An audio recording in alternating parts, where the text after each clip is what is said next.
What's going on, guys? It's Killer. Welcome back to the channel. Now, it has been a week since my last upload, and in today's video, I'm going to be updating the next plan, or the plan which I'm going to be following over the next 3 to 4 months of this cycle. Now, we are seeing some volatility towards the downside. Obviously, from my previous videos, my updates, you probably already know that I was swing short, and I have closed 25% of that swing short position, and I now only have 25% of that position open.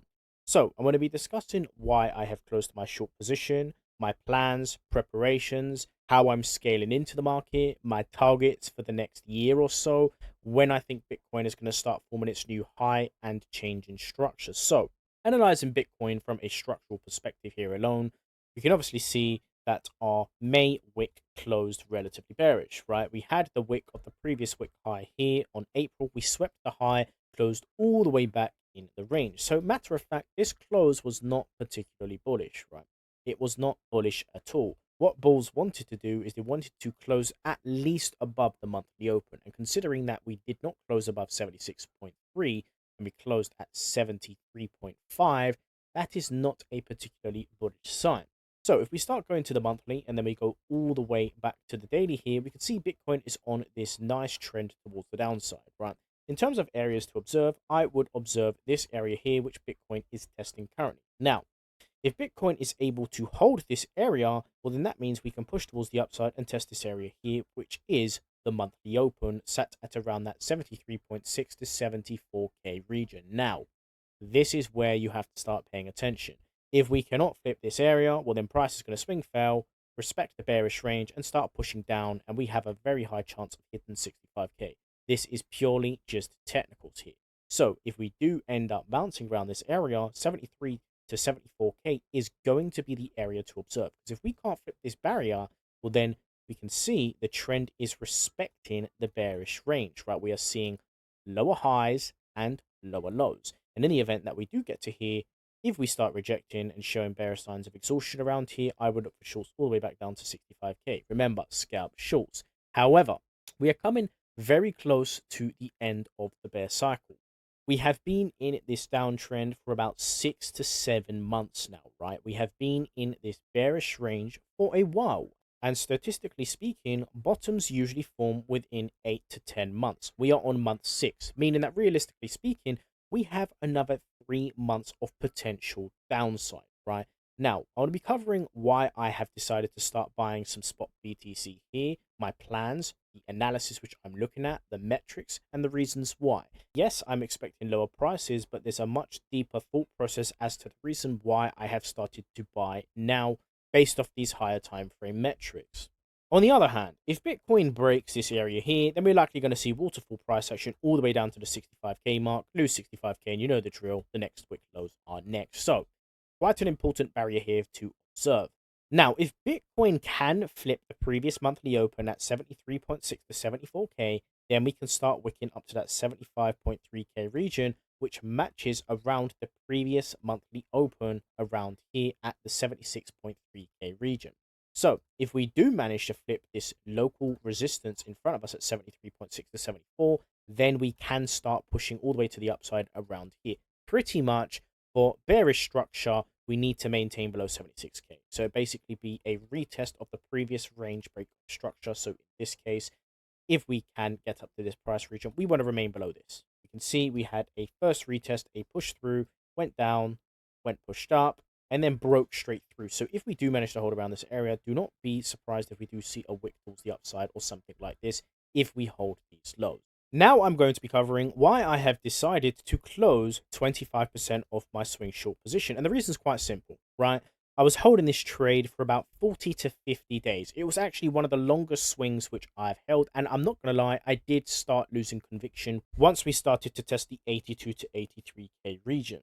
That is why I closed 50% in a loss at the 79.5K region. So pretty much when the price pushed all the way up and retested this precise area here, I closed 50% in a small loss. And the reason was quite simple. I wanted to minimize my risk in the event I was wrong.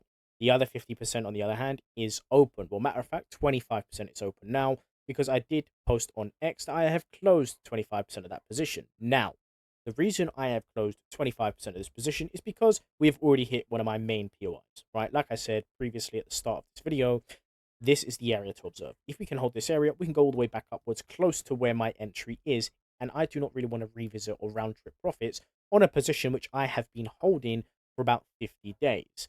So the initial plan of this short position was just simply to follow the trend structure. As we can see here, all of these are my previous swing shorts, which I shared on X, right?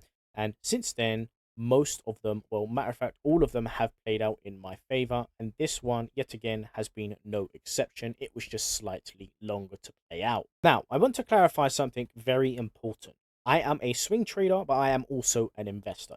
I am trading the trend as a swing trader. The trend is bearish. As an investor, when I start looking at the monthly time frame and I start looking at how low Bitcoin is, right? Because currently speaking, Bitcoin is down 44% from the highs. Obviously, when we were at that 60K region, it was slightly different, 52% from the highs. But in terms of where Bitcoin is from the highs, we can see the risk-reward ratio is far better for bulls than it is for bears. So I have started buying spot. I have started scaling into my spot positions gradually. The reason why I have decided to gradually buy into spot is because I had to ask myself the question, where do I expect Bitcoin to bomb? I expect it to test this price region here, right? I expect this to happen. Back when we were down here, people were expecting 10 to 12K. It never happened.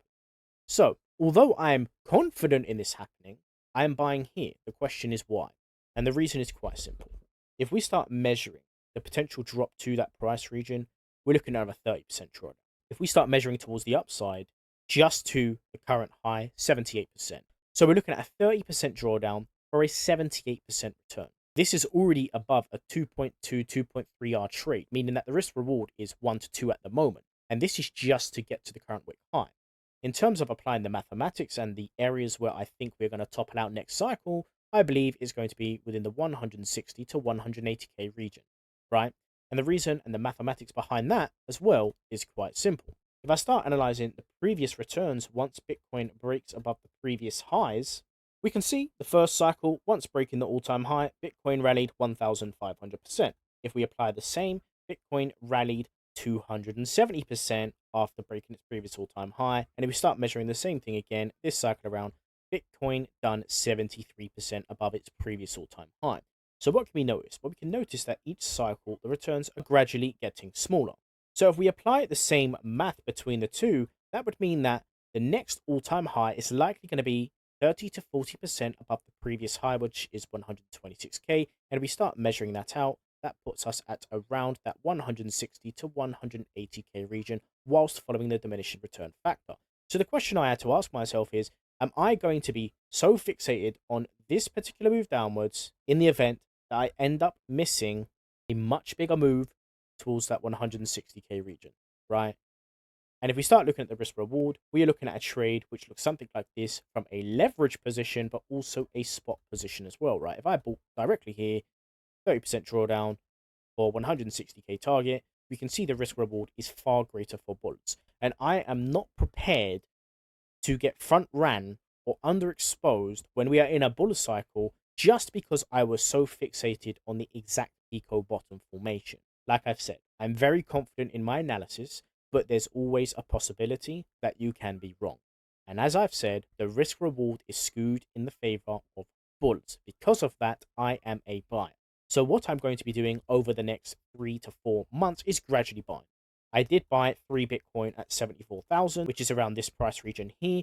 I am going to buy another 3 Bitcoin if we get to that 65K region. And I'm going to buy another 3 Bitcoin if we get below this previous week low of 60K. So pretty much, if we start zooming out here and looking on the monthly time frame, which I am on at the moment, we can see that Bitcoin could wick towards the downside, right? It could do this. But in terms of the scenario, what I'm favoring and what I'm looking at over the next 2 years, am I going to miss this entire rally just because I'm focused on this? No, thank you, my friend. I am not going to miss it. Even if that means I need to sit in temporary drawdown of my spot positions, I am not going to miss this upside just because I'm too fixated on this downside. It's basically equivalent to buying around the 30K region of last cycle, right? You bought here, temporary drawdown, but if you look at the grand scheme of things, you would have ended up in great profit. So as an investor, I am a buyer. As a trader, I'm trading the trend, which is currently bearish, which is why I was swing short. So before we wrap up the video, just want to show a quick few metrics which I'm observing here, the Bitcoin mean reversion index. And obviously, I want to pay attention to where we are in terms of the overall trend structure from a cycles perspective. So if we start moving on to the full history here, you can see every single time Bitcoin gets to this lower green area is where we start bottoming. And it's quite self-explanatory, right? Once we get to this bottoming index here, we push upwards, right? It's very self-explanatory, right? This is where the price is significantly undervalued by power law, right? And we can see this has happened every single cycle. We can see once Bitcoin hit that 60K region, we tested into this area. Now, yes, we could go back into this area, but it's never been a bad time to buy when we are scaling within this area, right? That is one other confluence which I am observing. If I start by observing the pi cycle top indicator, right, we can see every single time we have the cycle oscillator peaking around the purple, creating a peak, it marks a local bottom, right? If we start looking at every single time we have the extensive purple move towards the upside, is where we see that significant change in trend. Same thing happened back in 2015. Same thing happened back in 2019. Same thing in 2022. What are we seeing this time around? Well, we are seeing, as of May 27, that this is starting to push towards the upside. But every single time we see the pi cycle top indicator hit around these areas, it statistically marks a local bottom. Now, we can see extended downside movement, right? I'm not saying that cannot happen. I am just stating that each cycle is getting gradually shorter, right? We can see around this price region, we did peak here, and Bitcoin still dropped towards the downside slightly. But on the higher time frame, it was a great opportunity to buy and scale into long-term bags. And lastly, one of my final small confluences, which I'm observing as well, is the 2-year SMA. And we can see every single time Bitcoin is in this red territory, it has never been a bad time to buy. We can see we are back in that red territory. On the chart below with the price investor bottom, that we are also in this extended area here. And if we start looking at every single cycle here, every single time Bitcoin is in this lower region, we can see it's been a great opportunity to buy. And I do not think this cycle is going to be any different. Yes, we can see that Bitcoin is going less parabolic than previous cycles. We can see here straight parabolic above the 2-year SMA, straight parabolic again. Didn't quite hit that this time, didn't even get close this time. So basically, the volatility is shifting and the cycle is gradually changing. So because the cycles are already gradually changing in terms of volatility and movement, I am going to adjust and adapt with that as well, because eventually these metrics and these tools are going to decorrelate and decouple, and we are going to follow a more traditional cycle similar to legacy. So the more Bitcoin grows as an asset, the less volatility we are going to see, the less extremes we are going to see. So hopefully you can take away something from this video and my plans and preparations over the next 3 to 4 months. This is what I am doing. In terms of more swing shorts, I'm not taking any more swing shorts. This was the only move which I was aiming for. And now that we are seeing this move, I think that this is probably the last good risk reward swing short this cycle before we end up bottoming. So I'm not looking for shorts anymore. I'm looking for longs. I'm going to be patient. Obviously, I'm not going to force any entries because the trend is still bearish. However, I'm going to trade the trend, no more swing shorts, maybe some scalps, but primarily I'm going to be looking for them long positions at key areas as well. So hopefully you can take something valuable away from this video, and I'll catch you guys later.